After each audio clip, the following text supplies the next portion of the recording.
ప్రియులరా, ప్రతి విశ్వాసి యొక్క ఆశ ఆరాటం ఈ లోక యాత్ర ముగిశాక దేవుని రాజ్యాన్ని చూడాలి అని.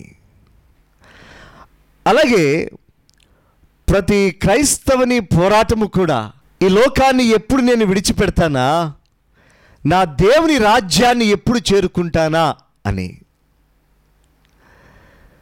దైవ సేవకుడైన పౌలు కొలిసి సంఘంతో మాట్లాడుతూ, పైనున్న వాటి మీదనే కానీ భూ సంబంధమైన వాటి మీద మీరు మనస్సు పెట్టుకొనుకుడి అన్నాడు.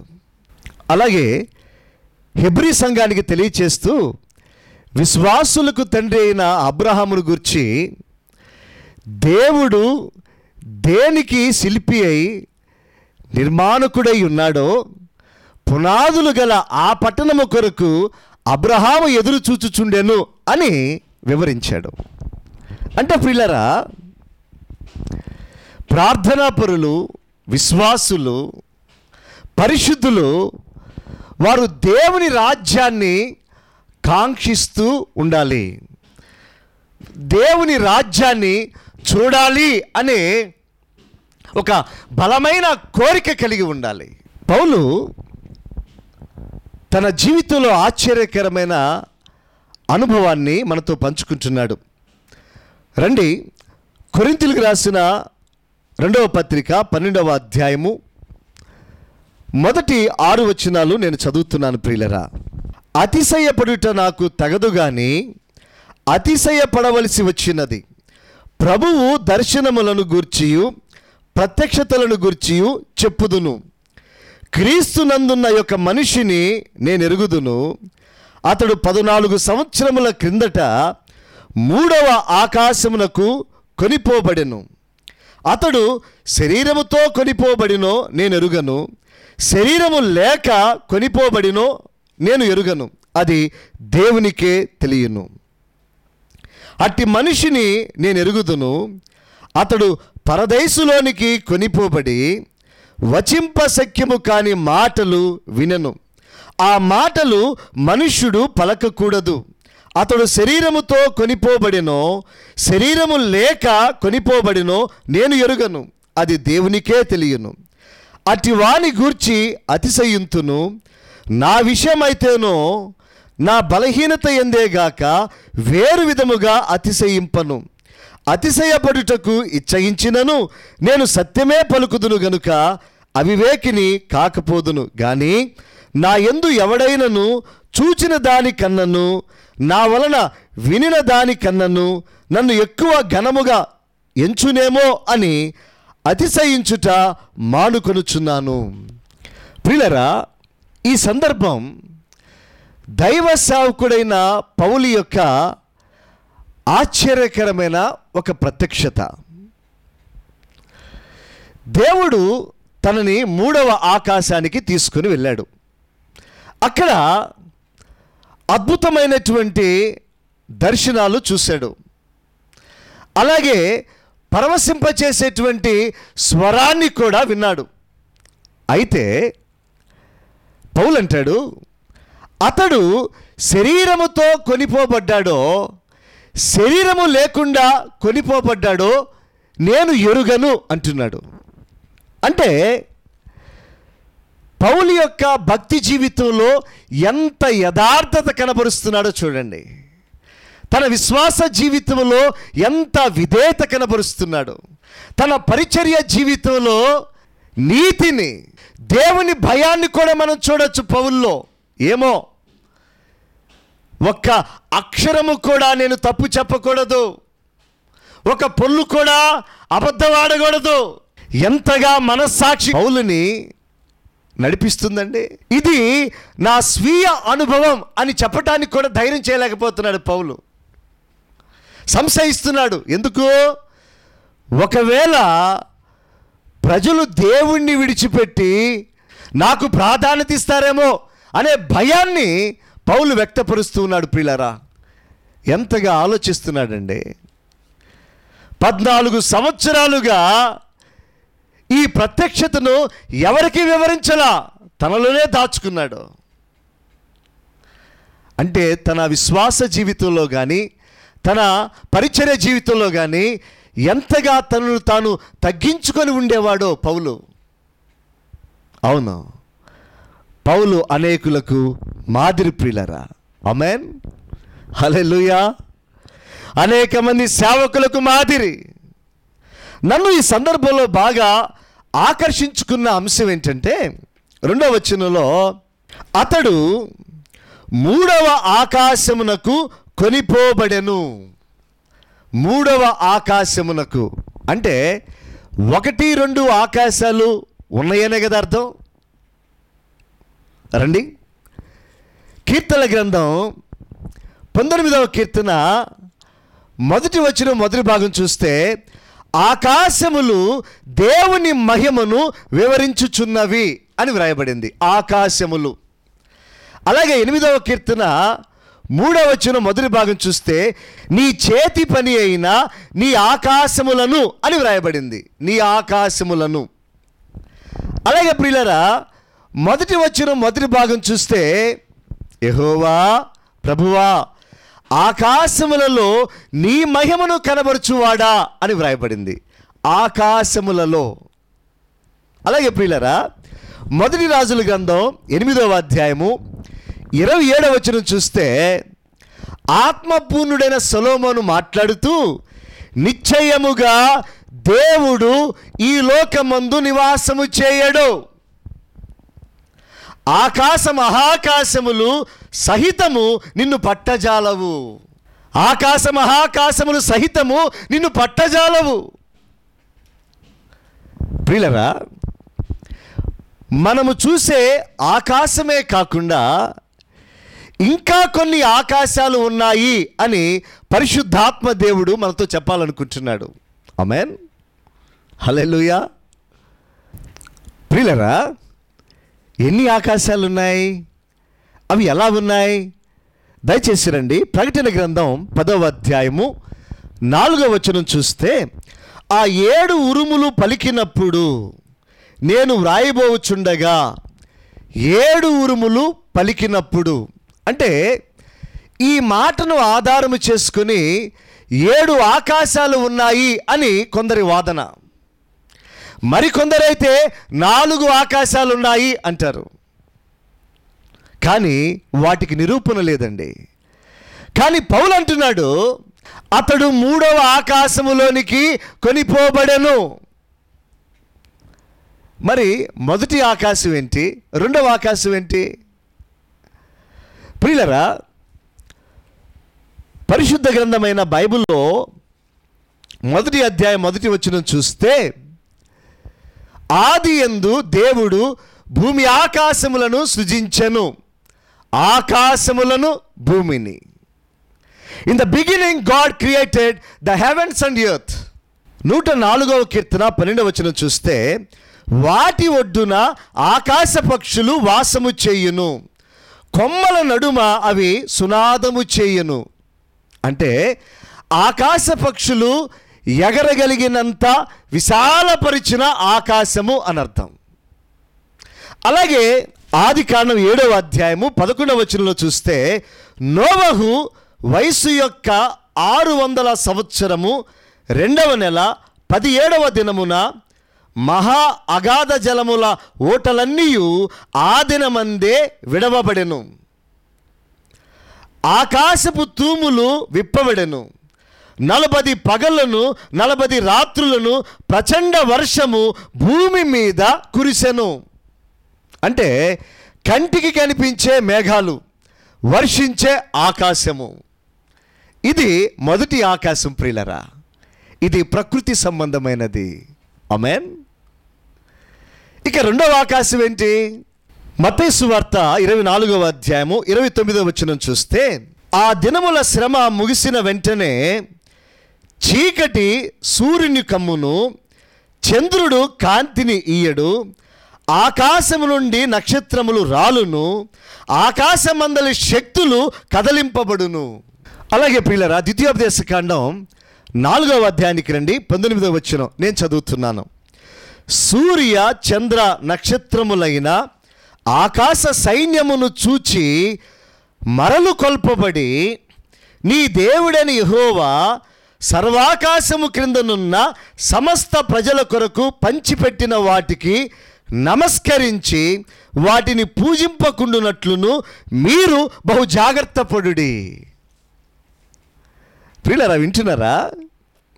ఈ సందర్భంలో చూస్తే సూర్య చంద్ర నక్షత్రాలు ఉన్న ఆకాశము మత్తయి సువార్తలో కానీ ద్వితీయోపదేశ కాండములో కానీ ఇది రెండవ ఆకాశం. ప్రియులరా, దీనికి సర్వాకాశము అని కూడా పేరు. అలాగే ప్రియులరా, ఎఫెసీయులకు రాసిన పత్రిక 6వ అధ్యాయము 12వ వచనంలో మనము పోరాడునది శరీరులతో కాదు. రెండవ భాగం చూస్తే ఆకాశ మండలమందున్న దురాత్మల సమూహములతోనూ పోరాడుచున్నాము. ఆకాశ మండలమందున్న దురాత్మల సమూహములతోనూ పోరాడుచున్నాము అంటే ఈ దురాత్మల సమూహము సర్వాకాశములో ఉంది అని కొందరు బైబిల్ పండితుల యొక్క ఆలోచన. ఇది దానికి ఒక నిరూపణ కూడా తెలియచేస్తున్నారు. ప్రియులారా, దానియేలు గ్రంథం 10వ అధ్యాయము 12-13 వచనాలు చూస్తే, అప్పుడు అతడు దానియేలు, భయపడకము, నీవు తెలుసుకొనవలెనని నీ మనస్సును అప్పగించి దేవుని ఎదుట నిన్ను తగ్గించుకొనిన ఆ మొదటి దినము మొదలుకొని నీవు చెప్పిన మాటలు వినబడినవి గనుక నీ మాటలను బట్టి నేను వచ్చి తిని. పారసికుల రాజ్యాధిపతి 21 దినములు నన్ను ఎదిరించెను. ఇంకా పారసికుల రాజుల సముఖమున నేను నిలుచుచుండగా ప్రధానాధిపతులలో మికాయేలు అను ఒకడు నాకు సహాయము చేయవచ్చెను. ప్రియులరా, దానియేలు నిష్ఠ కలిగి కఠినమైన ఉపవాసాన్ని ప్రతిష్ఠించుకొని ప్రార్థన చేస్తున్నాడు. దేవుడు దానియేలు యొక్క యథార్థతను చూసి, కన్నీటిని చూసి చలించిపోయాడు. దానియేలుకు సమాధానం ఇవ్వటానికి దేవదూతను పంపాడు వెంటనే. కానీ దేవుని భయము లేని పారసిక రాజులకు అధిపతిగా ఉన్న అపవాది, వాడి అనుచరులు ఆ దేవదూతను దానియేలు దగ్గరకు వెళ్ళనీయకుండా 21 రోజుగా అడ్డగించారని దేవుడు మికాయేలు దూతను సహాయకుడిగా ఆ దూతకు పంపాడని కొందరు బైబిల్ పండితుల యొక్క అభిప్రాయం. ప్రియులరా, అంటే ప్రియులరా, దేవాతి దేవుడు నివసించే 3వ ఆకాశము 2వ ఆకాశానికి పైన ఎంతో ఎత్తులో ఉన్నది అని కొందరి వివరణ. అది కావచ్చు కూడా. ప్రియులరా, కొరింథీయులకు రాసిన 2వ పత్రిక 12వ అధ్యాయము 2వ వచనానికి రండి. అతడు 3వ ఆకాశమునకు కొనిపోబడెను. అంటే 3వ ఆకాశం అనేది మహిమాన్వితుడైన దేవుని నివాస స్థలము. ఆమేన్. ఆ నివాస స్థలం ఎలా ఉంటుంది? ప్రకటన గ్రంథం 4వ అధ్యాయము మొదట 2వ వచనం చదువుతున్నాను. నేను ఆత్మవశుడినైతిని, అదిగో పరలోకమందు ఒక సింహాసనము వేయబడి ఉండెను, ఆ సింహాసనమునందు ఒకడు ఆసీనుడై ఉండెను. 4వ వచనం, సింహాసనము చుట్టూ 24 సింహాసనములు ఉండెను. ఈ సింహాసనములందు 24 పెద్దలు తెల్లని వస్త్రములు ధరించుకొని తమ తలల మీద సువర్ణ కిరీటములు పెట్టుకున్న వారై కూర్చుండిరి. అలాగే 6వ వచనం 2వ భాగం చూస్తే, ఆ సింహాసనమునకు మధ్యను సింహాసనము చుట్టూను ముందు వెనుక కన్నులతో నిండిన 4 జీవులు ఉండెను. 8వ వచనం చూస్తే, ఈ 4 జీవులలో ప్రతి జీవికి 6 రెక్కలు ఉండెను. అవి చుట్టూను రెక్కల లోపటను కన్నులతో నిండి ఉన్నవి. అవి భూత వర్తమాన భవిష్యత్ కాలములలో ఉండు సర్వాధికారియు దేవుడునగు ప్రభువు పరిశుద్ధుడు పరిశుద్ధుడు పరిశుద్ధుడు అని మానక రాత్రింబగలు చెప్పుచుండును. ప్రియులరా, పరలోక పట్టణములో మహిమా సింహాసనంపై ఆసీనుడై ఉన్న దేవుడట కోట్లాను కోట్ల దేవదూతలతో, కెరూబులు, సెరాపులు, 4 జీవులు 24 పెద్దల నడుమ నిత్యము పరిశుద్ధుడు పరిశుద్ధుడు పరిశుద్ధుడని కొనియాడబడుతూ ఉన్నాడట. ఇది 3వ ఆకాశములో ఉన్న సంభవం. సరే ప్రియులరా, ఈ 3వ ఆకాశం అనేది ఎక్కడ ఉంది, అది ఎలా ఉంటుంది, దాని వివరణ కాస్త మనం ధ్యానిద్దాం. కొరింథీయులకు రాసిన 2వ పత్రిక 12వ అధ్యాయము 2వ వచనం నుండి 4వ వచనం వరకు చూస్తే, అతడు 3వ ఆకాశమునకు కొనిపోబడెను అని వ్రాయబడింది. అలాగే అతడు పరదేశులోనికి కొనిపోబడెను అని వ్రాయబడింది. పౌలంట 3వ ఆకాశములోనికి కొనిపోబడ్డాడు, పరదేశులోనికి కూడా కొనిపోబడ్డాడు. అంటే ప్రియులరా, ఈ పరదేశుని గురించి అవగాహన మనకుంటేనే 3వ ఆకాశాన్ని గురించి వివరంగా మనం అర్థం చేసుకోగలుగుతాం. యేసయ్యను కల్వరి కొండ మీద సిలువ వేసినప్పుడు ఆయనతో పాటుగా 2 నేరస్తులను కూడా సిలువ వేశారు.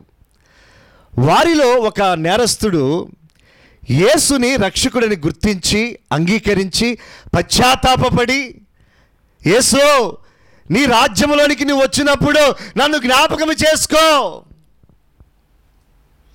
నేను కూడా నీ రాజ్యాన్ని చూడాలి, చేరాలి. ఆ వ్యక్తితో యేసయ్య అన్నాడు, నేడు నీవు నాతో కూడా పరదైసులో ఉందువు అన్నాడు. అలాగే ప్రియులరా, దయచేసి ప్రకటన గ్రంథం 2వ అధ్యాయానికి రండి. 7వ వచనం చూస్తే, జయించువానికి దేవుని పరదైసులో ఉన్న జీవవృక్ష ఫలములు భుజింపనిత్తును. దేవుని పరదైసులో ఉన్న జీవవృక్ష ఫలములు. అలాగే ఆదికాండానికి రండి. ఆదికాండం ప్రియులరా 3వ అధ్యాయం 22వ వచనం చూస్తే 2వ భాగంలో, ఆదాము మనలో ఒకని వంటి వాడాయను, కాబట్టి అతడు ఒకవేళ తన చెయ్యి చాచి జీవవృక్ష ఫలమును కూడా తీసుకొని తిని నిరంతరము జీవించునేమో అని. అంటే ఏదెను తోటలో జీవవృక్షము కనబడుతూ ఉంది. దేవుని పరదేశులో జీవవృక్షం ఉంది, ఏదెను తోటలో కూడా జీవవృక్షము కనబడుతూ ఉంది. ఇంకా కాస్త వివరంగా మనం ధ్యానిద్దాం. ప్రియులారా, ఆదికాండం 3వ అధ్యాయం 23వ వచనం చూస్తే, దేవుడైన యెహోవా అతడు అంటే ఆదాము ఏ నేల నుండి తీయబడినో దాన్ని సేద్యపరచుటకు ఏదెను తోటలో నుండి అతనిని పంపివేశను. అతడు ఏ నేల నుండి తీయబడినో అంటే ప్రియులారా, ఆదామును నిర్మించినటువంటి నేల, ఆ మట్టి వేరు. అలాగే ఏదెను తోట యొక్క నేల వేరు అని ఈ వాక్యాన్ని బట్టి మనం అర్థం చేసుకోవచ్చు. అలాగే 3వ అధ్యాయం 8వ వచనం చూడండి. చల్లపూటను ఆదామును అతని భార్యయు తోటలో సంచరించుచున్న దేవుడైన యెహోవా స్వరమును విని. తోటలో సంచరించుచున్న దేవుడైన యెహోవా స్వరమును విని. ఆలోచిస్తున్నారా జాగ్రత్తగా? అలాగే 24వ వచనాన్ని నేను చదువుతున్నాను. అప్పుడు ఆయన ఆదామును వెళ్ళగొట్టి ఏదెను తోటకు తూర్పు దిక్కున కెరూబులను, జీవవృక్షంలోకి పోవు మార్గమును కాచుటకు ఇటు అటు తిరుగుచున్న ఖడ్గ జ్వాలను నిలవబెట్టెను. అంటే ప్రియులారా, ఏదెను తోటలో జీవవృక్షం ఉంది, కెరూబుల యొక్క కాపుదల ఉంది, ఖడ్గ జ్వాల సంచారము కూడా ఉంది. అంటే ప్రియులారా, ఏదెను తోట దేవుని ప్రత్యక్ష సంచారమున్న, జీవవృక్షమున్న,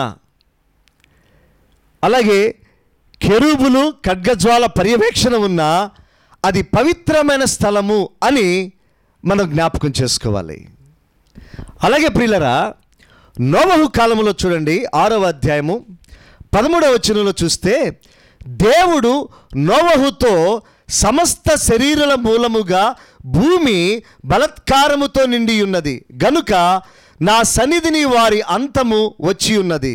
ఇదిగో వారిని భూమితో కూడా నాశనము చేయుదును, భూమితో కూడా నాశనము చేయుదును. భూలోకము చెడిపోయి ఉంది, ఇదిగో వారిని భూమితో కూడా నాశనము చేయుదును అని దేవుడు చాలా వివరంగా మాట్లాడుతున్నాడు. ప్రియులారా, ఆ రీతిలో దేవుడు 40 రోజులు ప్రచండ వర్షాన్ని కురిపించి భూమిని నీటితో నింపేశాడు. ఆదికాండం 7వ అధ్యాయము 19వ వచనం 2వ భాగం చూస్తే, ఆకాశమంతటి క్రిందనున్న గొప్ప పర్వతములన్నీయు మునిగిపోయాను, గొప్ప పర్వతములన్నీయు 15 మూరల ఎత్తున నీళ్లు ప్రచండముగా ప్రబలెను గనుక పర్వతములను మునిగిపోయాను. వింటున్నారా ప్రియులారా?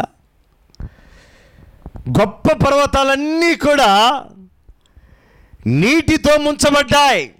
ప్రపంచంలో ఎత్తైన శిఖరమని ఎవరెస్ట్ శిఖరాన్ని మనం చెప్పుకుంటాం. దాని ఎత్తు 8,848 మీటర్లు, అంటే దాదాపుగా 9 కిలోమీటర్లు అండి. ఆలోచించండి, భూమి మీద దాదాపుగా 9 కిలోమీటర్ల ఎత్తు వరకు నీరు వచ్చింది, నీరు నింపబడింది. అంటే ఆకాశం నుండి చూస్తే ఎక్కడ చూసినా నీరే, ఒక్క నోవా ఓడ తప్ప. ప్రియులారా, మరి ఏదేను తోట కూడా భూమి మీదే ఉంది కదా. మరి ఏదేను తోటలో జీవవృక్షం ఉంది, కెరూబులు ఉన్నాయి, ఖడ్గా జ్వాల కావలి ఉంది. అలాగే దేవుడు కూడా ప్రత్యక్షంగా సంచారం చేస్తున్నాడు. మరి ఇటువంటి విలువైన స్థలాన్ని దేవుడు ముంచేస్తాడా? ఆలోచించండి. కాబట్టి దేవుడే ఏదేను తోట యొక్క స్థానాన్ని మార్చివేసి ఉండాలి అనేది నా యొక్క అభిప్రాయం. ప్రియులారా, చూడండి, ప్రకటన గ్రంథం 2వ అధ్యాయం 7వ వచనం చూస్తే, దేవుని పరదేశులో ఉన్న జీవవృక్ష ఫలాలు అని చెప్పబడింది. దేవుని పరదేశులో ఉన్న జీవవృక్షము అంటే ఏదేను తోటలో ఉన్న జీవవృక్షం పరదేశులో ఉన్నట్లుగా చెప్పబడుతుంది ఇక్కడ స్పష్టంగా. అలాగే ప్రియులారా, మరణించిన పరిశుద్ధులు ఎక్కడికి వెళ్తారు? అవిశ్వాసులు, దేవుని భయం లేని వారైతే పాతాళంలో త్రోసివేయబడతారు. మరి పరిశుద్ధులు ఎక్కడికి వెళ్తారు? పరదేశుకు వెళ్తారు కదా. కాబట్టి ప్రియులారా,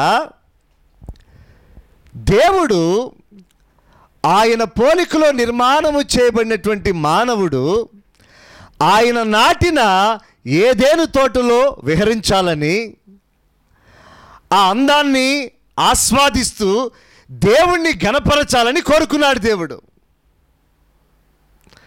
కానీ అవిధేయత కనబరిచిన ఆదాము దంపతులు ఎక్కువ కాలం ఏదేను తోటలో నిలబడలేకపోయారు. అందుకే ఆయన బిడ్డలుగా మరణించిన పరిశుద్ధులు పరదేశు అనబడే ఏదేను తోటలో సంచరించే కృపను దేవుడు అనుగ్రహించాడు అనేది నా అభిప్రాయం. ప్రియులారా, దేవుని పరదేశు అలాగే ఏదేను తోట ఈ రెండు కూడా ఒక్కటే అని నేను ఖచ్చితంగా చెప్పలేను. కానీ బైబిల్లో కొన్ని ఆధారాలను బట్టి, నేను ఎరిగిన వాటిని బట్టి నా అభిప్రాయాన్ని మాత్రమే తెలియచేస్తున్నాను మీకు. ఎందుకంటే దేవుడు కొన్ని రహస్యాలను మనిషికి తెలియనివ్వలేదు, కొన్ని తెలియనివ్వడు కూడా. మనం మరణించాక దేవుని కృపను బట్టి ఆయన రాజ్యాన్ని చేరుకున్నాక కొన్ని రహస్యాలు మనం కూడా అర్థం చేసుకోగలుగుతాం. దేవుని బిడ్డలుగా మరణించిన పరిశుద్ధులు పరదేశులో సేద తీర్చబడుతూ ఉంటారు. లూకా సువార్త 16వ అధ్యాయం 22వ వచనం చూస్తే, ఆ దరిద్రుడు చనిపోయి దేవదూతల చేత అబ్రహాము రొమ్మున ఆనుకొనుటకు కొనిపోబడెను. అంటే ఈ అబ్రహాము ఉన్నది పరిశుద్ధులు సేద తీరేటువంటి పరదేశులో ఉన్నాడు. ప్రియులారా, మనుష్య జాతిలో మొదట పరదేశులోనికి అడుగుపెట్టింది హేబేలు. ఆమేన్, హల్లెలూయా. అలాగే ప్రియులరా, కొరింథీయులకు రాసిన 2వ పత్రిక 12వ అధ్యాయము 3వ వచనం చూస్తే, అతడు పరదేశులోనికి కొనిపోబడి వచింపశక్యము కాని మాటలు వినెను అని వ్రాయబడింది. ఏ మానవ భాషలో వర్ణింపశక్యము కాని పవిత్రమైన పదజాలముతో దేవాతి దేవుడు 3వ ఆకాశములో కొనియాడబడటం, కీర్తించబడటం పౌలు విన్నాడు. ప్రియులరా, పరలోకంలో దేవాతి దేవుణ్ణి గణపరిచే పదాల పర్వంలో 2 పదాలను మాత్రం పరిశుద్ధ గ్రంథంలో వ్రాయబడటానికి పరిశుద్ధాత్మ దేవుడు అనుమతించాడు. అవి, ఒకటి పరిశుద్ధుడు, రెండవది హల్లెలూయా. అంటే ప్రియులరా, 3వ ఆకాశములో దేవాతి దేవుడు, మనం ఆరాధించేటువంటి త్రియేక దేవుడు తన మహిమా సింహాసనంపై ఉంటాడు. కోట్లాను కోట్ల దేవదూతలు, కెరూబులు, సెరాపులు, 24 పెద్దలు నిత్యము ఆయనను పరిశుద్ధుడు, పరిశుద్ధుడు, పరిశుద్ధుడు అని ప్రభువుని స్తుతించుడే, ప్రభువుని స్తుతించుడే, ప్రభువుని స్తుతించుడని కొనియాడుతూ ఉంటారు. 3వ ఆకాశం అనేది, దేవుని సింహాసనం ఉన్నటువంటి స్థలం అనేది ఒక దివ్యమైన మహిమ. ఆ మహిమకు దిగువన దూతల స్తుతుల స్వరం వినబడేంత దూరాన ఈ పరదేశు అనేది ఉండవచ్చు అనేది నా అభిప్రాయం. అందుకే యేసు కూడా పునరుద్ధానుడై తిరిగి లేచాక మరియతో అంటున్నాడు. చూడండి, యోహాను సువార్త 20వ అధ్యాయము 17వ వచనంలో చూస్తే, యేసు ఆమెతో, నేను ఇంకనూ తండ్రి యొద్దకు ఎక్కిపోలేదు. అంటే యేసయ్య మరణించగానే పరదేశుకు చేర్చబడ్డాడు. తన ప్రత్యక్షతను పరిశుద్ధులకు కనబరుచుకుంటున్నటువంటి తరుణంలో మరియతో ఏమంటున్నాడు, నేను ఇంకా పరలోకానికి ఎక్కి వెళ్ళలేదు. అంటే పరదేశు నుండి దేవుని సింహాసనం ఉన్నటువంటి ఆ స్థలము చాలా ఎత్తులో ఉంది. అంటే ప్రియులారా, ఈ పరదేశంలో ఉన్నవారు దేవుని మహిమా సింహాసనాన్ని ప్రత్యక్షంగా చూడలేరు. కోట్లాను కోట్ల దేవదూతల యొక్క స్తుతిగానాలు కానీ, కెరూబులు సెరాపుల యొక్క 24 పెద్దల యొక్క స్తుతి, వారి ఆరాధన, ఆ దృశ్యాలనైతే చూడలేరు, కానీ వారి స్తుతుల స్వరాన్ని మాత్రం వారు వినగలుగుతున్నారు. ఇది పరదేశులో చోటు చేసుకున్నటువంటి సంభవం ప్రియులారా. ఇది నా అభిప్రాయం. ఈ 3వ ఆకాశం అనేది దేవాతి దేవుని నివాస స్థలమైతే, పరదేశు అనేది మాత్రం పరలోకములో దిగువన ఉన్న ప్రత్యేకమైనటువంటి స్థలం. అంటే పరదేశులో దేవుని యొక్క పర్యవేక్షణ ఉన్నప్పటికీ కూడా దేవుని మహిమా సింహాసనం యొక్క ప్రత్యక్షత కానీ, దేవునితో ప్రత్యక్షమైన సంభాషణ కానీ ఉండదు. అది 3వ ఆకాశంలోనే సాధ్యం. పరలోక మహిమ అనేది చాలా దివ్యమైనటువంటి దృశ్యం. అది, ఆ మహిమ వేరు, అలాగే పరదేశంలో ఉన్నటువంటి ఈ మహిమ వేరు. కాబట్టి ఒకరు పరలోకానికి ఎక్కి వెళ్ళిన తర్వాత మాత్రమే మహిమాన్వితుడైన దేవుణ్ణి, సింహాసనాసీనుడైన దేవుణ్ణి, కోట్లాను కోట్ల దూతల ఘనముతో కొనియాడబడుతున్న దేవుణ్ణి చూడగలరు. అందుకే పాతాళములో ఉన్నటువంటి ధనవంతుడు అబ్రహాముతో కేకలు వేస్తూ మాట్లాడుతున్నాడు. పరదేశంలో ఉన్న అబ్రహాముతో, అబ్రహామా, నేను ఈ యాత్ర తట్టుకోలేకపోతున్నాను, లాజరును పంపి నా గొంతు తడపమని చెప్పు. లూకా సువార్త 16వ అధ్యాయం 24వ వచనం చూస్తే, తండ్రి అయిన అబ్రహామా, నా యందు కనికరపడి తన వ్రేలు కొనను నీళ్ళలో ముంచి నా నాలుకను చల్లార్చుటకు లాజరును పంపుము, నేను ఈ అగ్ని జ్వాలలో యాతన పడుచున్నానని కేకలు వేసి చెప్పాను. ధనవంతుడు అబ్రహాముతో కేకలు వేసి మాట్లాడుతున్నాడు. ఎందుకంటే పరదేశులో సేద తీరుతున్న అబ్రహామే కనబడుతున్నాడు ధనవంతుడికి. దేవుని ప్రత్యక్షత అక్కడ లేదు. దేవుని పర్యవేక్షణ ఉంటుంది, కానీ దేవుని ప్రత్యక్షత మాత్రం పరలోకంలోనే.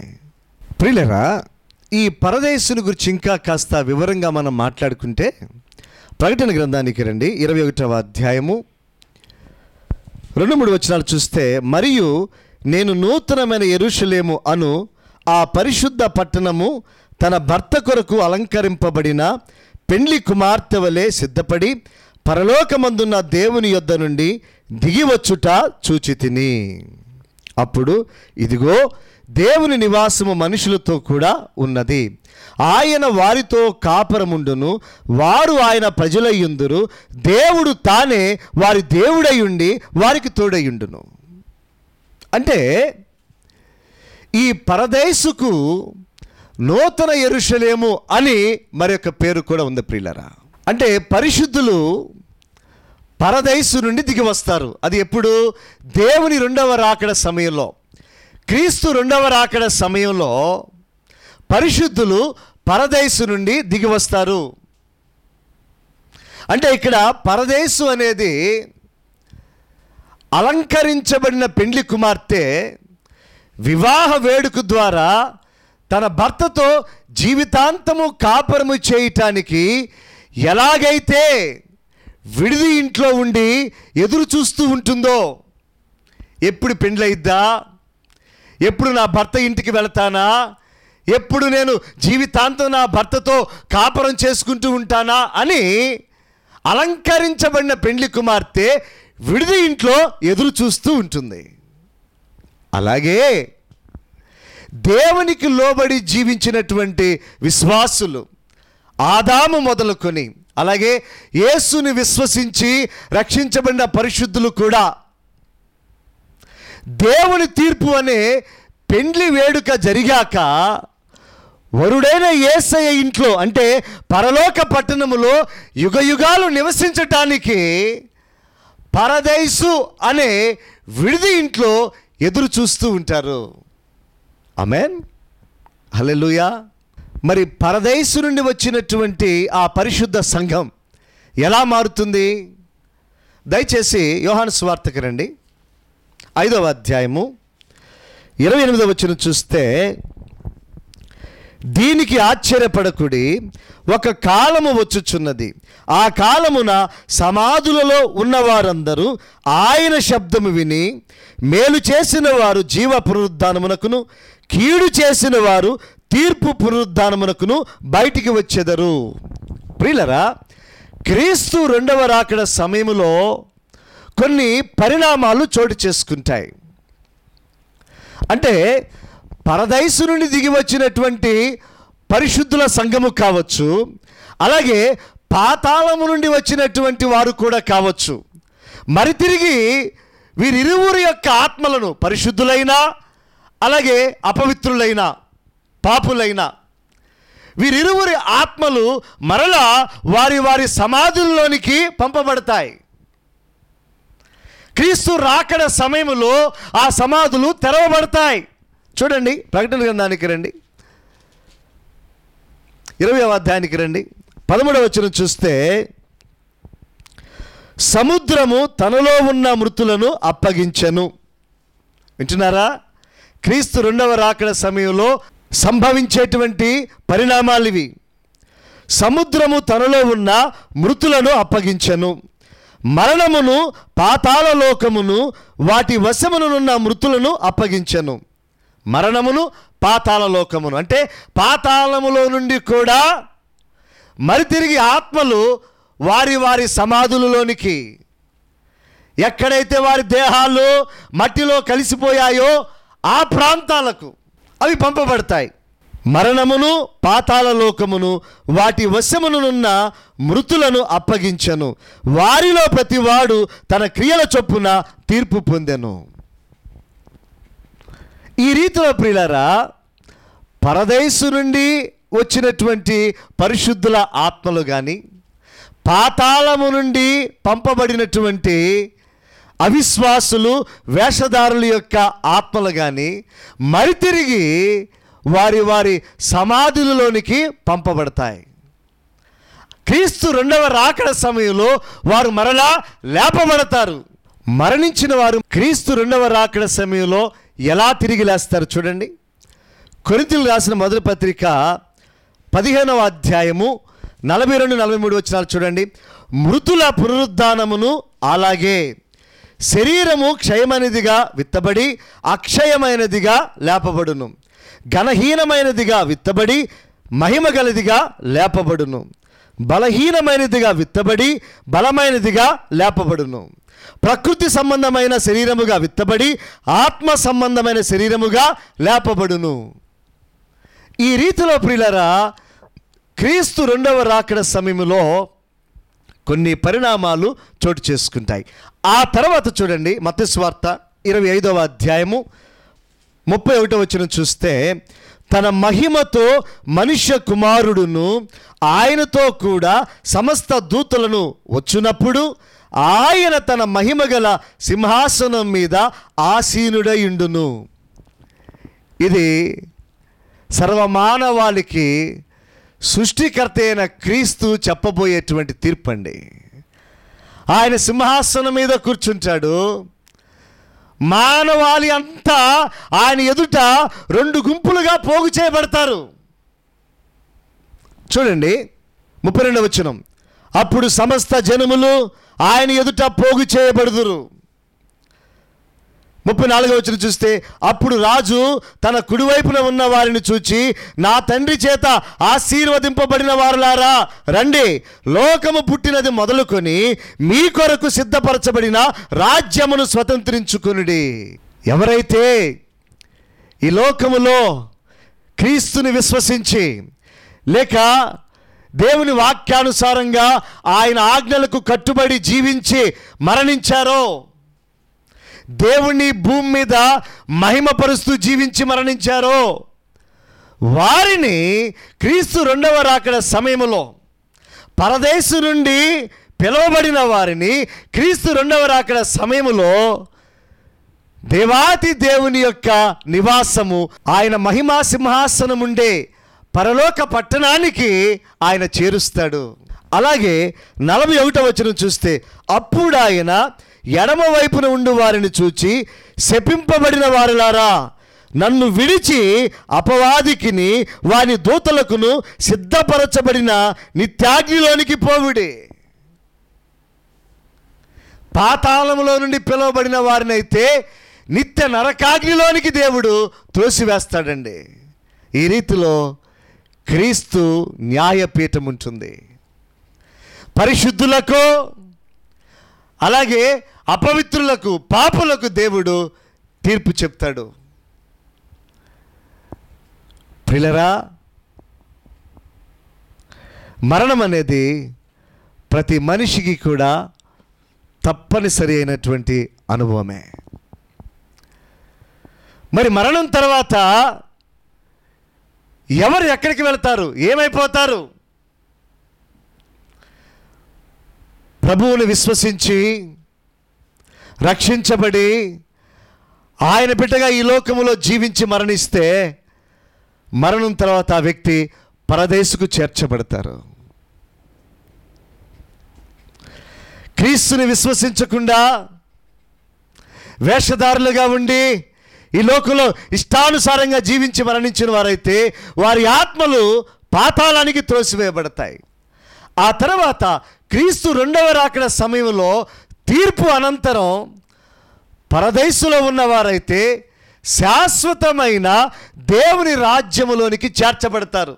అక్కడ ప్రియులారా, కోట్లాను కోట్ల దూతలతో, కెరూబులు శరాపులతో, 24 పెద్దలతో కలిసి, 4 జీవులతో కలిసి మహిమా సింహాసనంపై ఆసీనుడై ఉన్న ఆ త్రియేక దేవుణ్ణి నిత్యము వారితో కలిసి యుగ యుగాలు ఆయన్ని స్తుతిస్తూ ఆ పరమానందంతో పరవశిస్తూ ఉంటాం మనం.